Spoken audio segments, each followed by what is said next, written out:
Hello, I'm David Breeden. I'm the Senior Minister at First Unitarian Society of Minneapolis, a historical humanist congregation, and this is Coffee and Wisdom. Last week, we looked at how the spiritual but not religious, the SBNRs, and the nuns, NONESs, are putting a big dent in the attendance and membership in traditional U.S. denominations. And this week, I want to talk a little bit about maybe what the future could hold given these realities. And what I'm talking about this week is congregational humanism. The answer is community.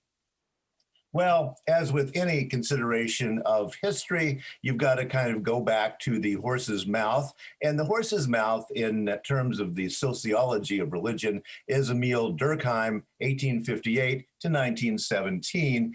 He really invented the idea of sociology as an academic discipline, a French academic. He was way ahead of his time in many ways. He was a person of his time in many ways, but he specifically looked at the idea of community and religion and what that has to do with the development and maintenance of societies.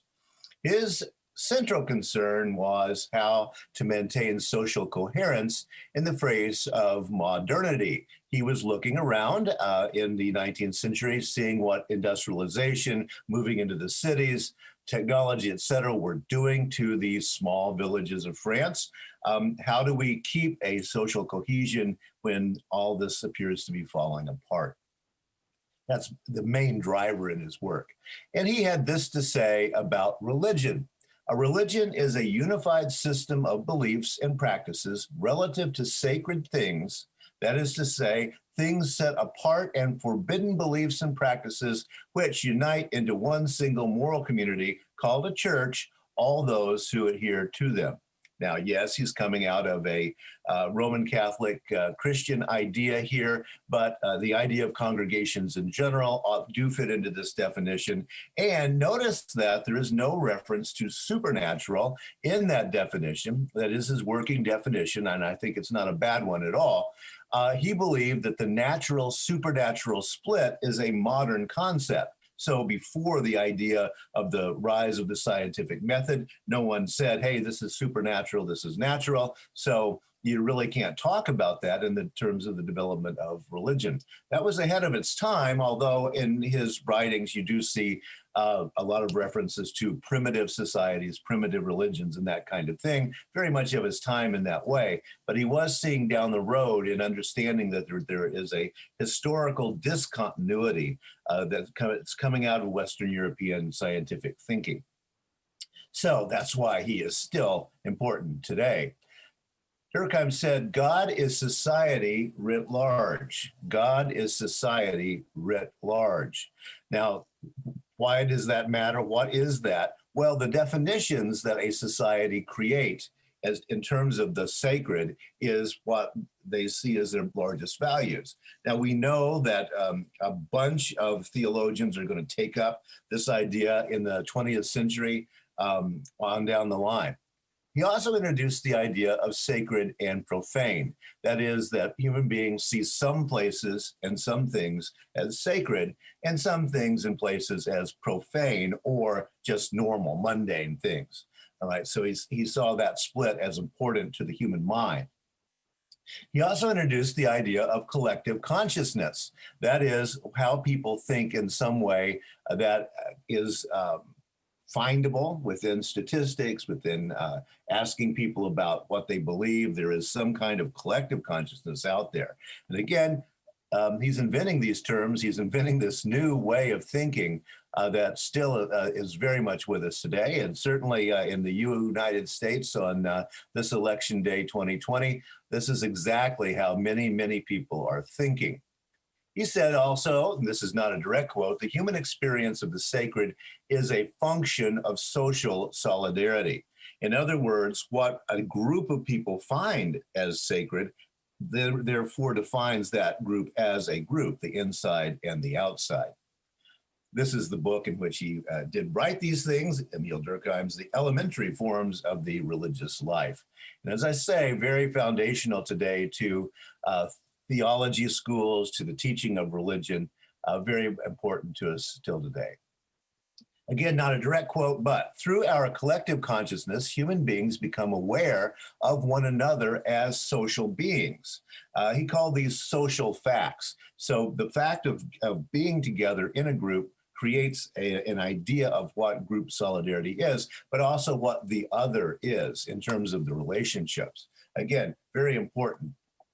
He also came up with a great term called collective effervescence, and that is a community or society may at times come together and simultaneously communicate the same thought and participate in the same action. Yes, crowd surfing is one of those things, but it's a very important concept, and it's why religions still work today, I would say.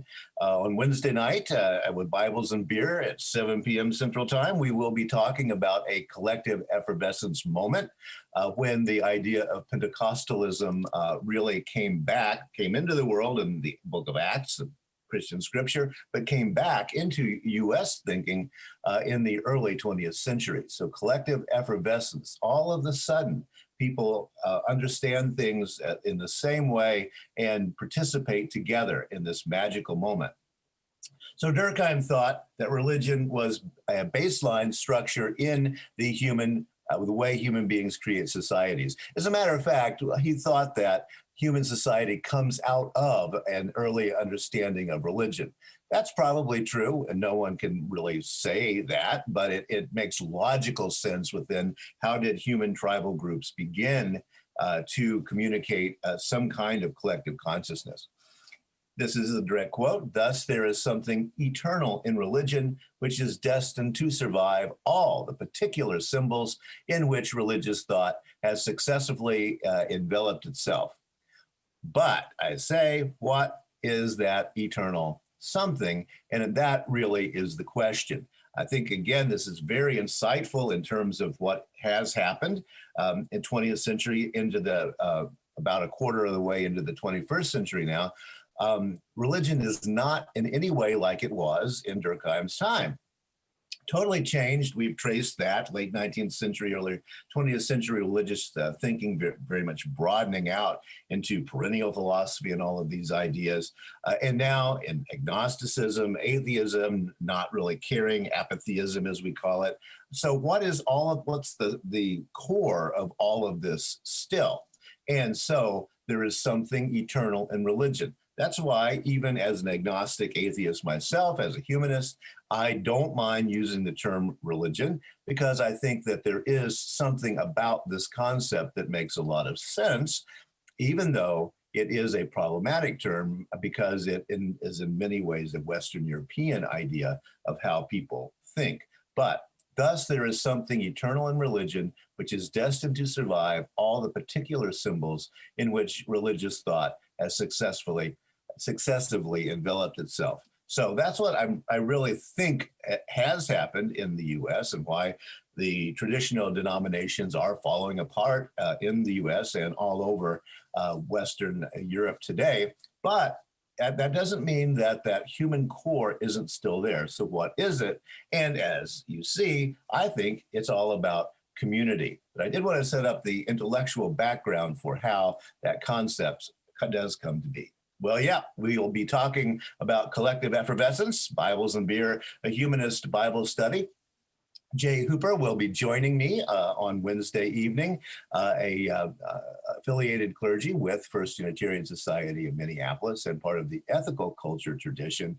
Also someone like me who comes out of a Pentecostal tradition. We'll be looking at the book of Acts, the second chapter, when this is described, and then the culmination of that in the U.S. with the birth of Pentecostalism, which is very specific. You can put your finger on the day and the time that occurred. So join us Wednesday night, 7 p.m. Central Standard Time, and that's at firstunitarian.org/Bibles and Beer, or you can go to our Den of Conversation channel on YouTube.